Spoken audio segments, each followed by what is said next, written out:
ইরাককে weapon of mass ডিস্ট্রাকশনের নামে ধ্বংস করে দেওয়া, অথবা মুসলিম বিশ্বকে একে একে ধ্বংস করা, গাদ্দাফি, স্বৈরাচার ইত্যাদি বলে বলে। আর ইন্ডিয়া চাই মুসলিমদের ধ্বংস করে কাশ্মীরের মতো দখল করে নিতে। কাশ্মীরে মানুষকে কিভাবে ধর্ষণ করা হয়েছে তুমি সেটা নিয়ে উদ্বিগ্ন না? জানতে চাচ্ছি যে আসলে বাংলাদেশের উত্তরণের সঠিক পথ কোনটা, তারা এগুলো বলুন। আলোচনা সমালোচনা থাকবে, কিন্তু আমাদের এই ইসকন বাংলাদেশে কি না করেছে অতীত লক্ষ্য করলে অনেক কিছু পাওয়া যায়।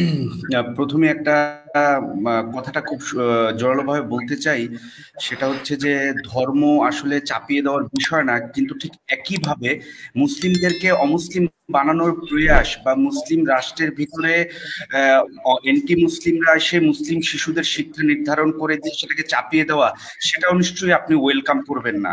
কিন্তু এটা আমাদেরকে অ্যাপ্রিসিয়েট করতে হচ্ছে এবং আমাদেরকে এটা এখন কন্টেইন করতে হচ্ছে, আমরা এটা হজম করতে বাধ্য হচ্ছি। আচ্ছা, প্রথমে যে দিকটায় আমি একটু গুরুত্ব দেব সেটা হচ্ছে তুলসী গাবার্ড। তুলসী গাবার্ড একজন উগ্র ইস্কনি, এটা হলো প্রথম কথা। তার হাতে লাল ফিতা এবং সে একজন উগ্রপন্থী, এটা হলো সেকেন্ড ইস্যু। ওনাকে বলা যেতে পারে কন্ডোলিসা রাইস টু। আর উনি যে ন্যারেটিভটা বলেছেন সেটা বলেছেন এনডিটিভি কে, এনডিটিভির এসকেলেটরি কোশ্চেন মানে রেসপন্সে, এবং উনি বলেছেন, কিন্তু উনি কিন্তু বলেননি যে ভারতে গতকালকে বা তা এই সপ্তাহে হোলি উৎসবের নামে মুসলিমদের উত্তরপ্রদেশে মসজিদগুলোকে ডেকে দেওয়া হয়েছে, একজন মুসলিম প্রতিবাদ করেছে, তাকে পিটিয়ে মারা হয়েছে রোজাদারকে। উনি কিন্তু সেটা নিয়ে উদ্বিগ্ন না। হিন্দু, বুদ্ধ এবং খ্রিস্টান নাম নিয়েই বলছি, যেহেতু উনি আমাদেরকে মিন করে বলেছে। আমাদের পার্বত্য চট্টগ্রামে এই পর্যন্ত 20 থেকে 30,000 বাঙালি মুসলিমকে হত্যা করেছে, উনি সেটা নিয়ে উদ্বিগ্ন না। ইসকনের জঙ্গিরা এই জায়গায় আমি ওপেনলি বলছি মুসলিম নারীদেরকে টার্গেট করে করে সেক্সুয়ালাইজ করছে, with proof, I do have proofs, কিন্তু সেটা নিয়ে উনি উদ্বিগ্ন না। মুসলিম নারীদের ভারতে পাচার করা হচ্ছে, সেটা নিয়ে উনি উদ্বিগ্ন না। উনি বাংলাদেশের বর্ডারে মুসলিমদের হত্যা করা হচ্ছে, উনি উদ্বিগ্ন না। উনি শুধু উদ্বিগ্ন বাংলাদেশের মাইনরিটি নিয়ে। এটা কেন হবে না?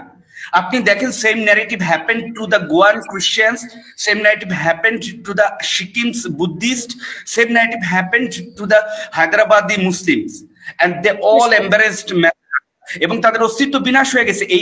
এটা হচ্ছে আমেরিকার একটা ইন্টারেস্ট, হিন্দুত্ববাদ, এটা নিউ নাজিজম, এটারও একটা ইন্টারেস্ট। দুই ইন্টারেস্ট একসাথে পয়েন্ট আউট হয়েছে। সেটা হলো আমেরিকা চাই দিস ইজ ফিফথ ক্রুসেড, মুসলিম বিশ্বকে একের পর এক অজুহাতে কখনো ইরাককে উইপন অফ ম্যাস ডিস্ট্রাকশনের নামে ধ্বংস করে দেওয়া, অথবা মুসলিম বিশ্বকে একে একে ধ্বংস করা, গাদ্দাফি, স্বৈরাচার ইত্যাদি বলে বলে। আর ইন্ডিয়া চাই মুসলিমদের ধ্বংস করে কাশ্মীরের মতো দখল করে নিতে। কাশ্মীরে মানুষকে কিভাবে ধর্ষণ করা হয়েছে তুমি সেটা নিয়ে উদ্বিগ্ন না। সুতরাং এই তুলসী কাবার্ড, এটা আশাই বাংলাদেশ আসলে উদ্বিগ্ন। তুলসী কাবার্ড নিয়ে আমাদের নিয়ে তুলসী কাবার্ডে উদ্বিগ্ন হওয়ার কিছু নেই। আমি মেজর আক্তার স্যারের কাছে একটা প্রশ্ন করব। স্যার, আপনি দেখেন তুলসী কাবার্ডের বিষয়টা এত আলোচিত হচ্ছে, কিন্তু আপনি কি লক্ষ্য করছেন 2016 সালে তুলসী কাবার্ড বাংলাদেশ নিয়ে একটা মন্তব্য করেছিল, ইউটিউবে এখনো পাবেন। সেই মন্তব্যে বলেছে যে সিলেটে নাকি হিন্দুদের উপর অত্যাচার হয়েছে, অথচ ইসকন জঙ্গিরা মন্দির থেকে প্রকাশ্যের অস্ত্র বের করে গুলি করেছে। If you need proof footage then you can contact me, I have the footage yet now. এবং একজন ইমামকে ইসকনের বিরুদ্ধে স্ট্যাটাস দেওয়ার কারণে হত্যা করছে, অথচ উনি বলছে যে মুসলিমরা নাকি হিন্দুদের উপর অত্যাচার করছে। সে is a liar, born liar. সুতরাং বাংলাদেশের বিরুদ্ধে কনস্পিরেসি হচ্ছে, এই দেশকে সিকিম বানাবে। সুতরাং সেইটার ডিফেন্সিভ লাইন কি হবে আমি মেজর আক্তার স্যারের কাছে সেটাই এক্সপেক্ট করি। উনি যে বললে আমাদের দেশে কিছুটা মব জাস্টিস হচ্ছে, তা না, মানে বিপ্লব পরবর্তী সময় অনেক দেশে এমন পাবে। কিন্তু আমাদেরকে এটাও লক্ষ্য করতে হবে যে হিন্দুত্ববাদে যে তুলসী গাবার্ডের কথা বলছে, তুলসী চিন্তিত, কিন্তু আমাদের দেশে এক সময় মুসলমান অনেক নির্যাতিত হচ্ছিল, তখন তো আমেরিকার কোনো মন্তব্য ছিল না। এখন এই যে মুরাজ্জাক ভাই উনি যে বললেন, এত কথা বললেন, এই সরকারের তো কিছুটা সফলতাও আছে, ব্যর্থতা তো থাকবে। একটা কাজ মানুষ করতে গেলে কিছু ব্যর্থতাও থাকবে, সফলতাও থাকবে। আমি ওনার কাছে জানতে চাচ্ছি যে আসলে বাংলাদেশের উত্তরণের সঠিক পথ কোনটা, তারা এগুলো বলুন। আলোচনা সমালোচনা থাকবে, কিন্তু আমাদের এই ইসকন বাংলাদেশে কি না করেছে অতীত লক্ষ্য করলে অনেক কিছু পাওয়া যায়। আমি শুধু এই বিষয়টাই জানতে চাচ্ছি। অসংখ্য ধন্যবাদ আপনাকে।